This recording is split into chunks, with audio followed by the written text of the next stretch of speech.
ఎవరైనా దాడులు చేసిరా? ఇప్పుడు మార్వాడి దుకాణాలకు పోయి ఎవరైనా ఒక 10 ఏ ఊర్లో పోయి ఆ వీడియోలు ఏవైతే ఉన్నాయో వాళ్ళు దాడి చేసిన వీడియోలు వీళ్ళకల్లా కనబడకుండానే మాట్లాడారు అనుకోవచ్చా మరి బీజేపీ వాళ్ళు? వీళ్ళు చాలా హుషారుగా కళ్ళ కనబడు కాదు, దాన్ని వీళ్ళదికి ఎట్లా మలుపుకోవాలి, ఎందుకంటే వాళ్ళు ఫైనాన్సర్స్ కదా, వాళ్ళకి అండగా వీళ్ళు నిలబడాల్సిందే. ఇప్పుడు ఆయన పెద్ద మనిషి మాట్లాడిన కేంద్ర మంత్రి కూడా కరీంనగర్ లో మొత్తం ఆయన ఫైనాన్సర్స్ మొత్తం మార్వాడీలు, గుజరాతీలు, నార్త్ ఇండియన్సే. అది ఎవరిని అడిగినా చెప్తారా? ఈయనకు మొత్తం ఈయన బలమంతా మంత్రి ఎవరికి సరే. ఆమెదేమున్నది, ఆమె పార్టీలో అది మాట్లాడితే ఆమెకు ఏదో ఒక పేరు వస్తుందని చెప్పని మాట్లాడుతున్నది. ఆమె బ్యాక్గ్రౌండ్ ఏంటంటే అసలు ఆమె ఏంటిది? ఫస్ట్ ఆమె ఒక కార్పొరేట్ హాస్పిటల్ యజమానురాలు.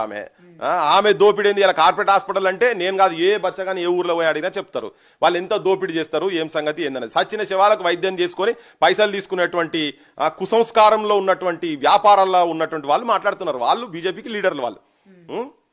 అటువంటి వాళ్ళు వచ్చి కూర్చొని ఆమె భాష, ఆమె ఏం చదువుకున్నదో నాకు అర్థమైతలేదు. మా షాను పట్టుకొని వాడు వీడని, అరే ఏం వాడంటే ఏంటిది? నీ బామ్మరిదా? ఏం ఆ భాష ఏంటిదమ్మా? మా తెలంగాణలో అట్లా మాట్లాడారు కదా, అట్లా మాట్లాడారు ఎవరు?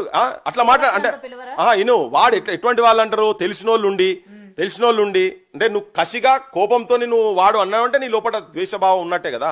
ప్రేమతో అంటారు, ప్రేమతో అనేది డిఫరెంట్, నువ్వు మాట్లాడేది ఒక అంశం వేరు. నువ్వు ఒక స్థాయిలో రేపు పొద్దున్న మేము కూడా ప్రేమతోనే మావాడు అనుకుని మేము వాడన్నాము, దాన్ని మీరు ఎందుకు నెగిటివ్ గా ఎట్లయితారు? సుట్టపోరా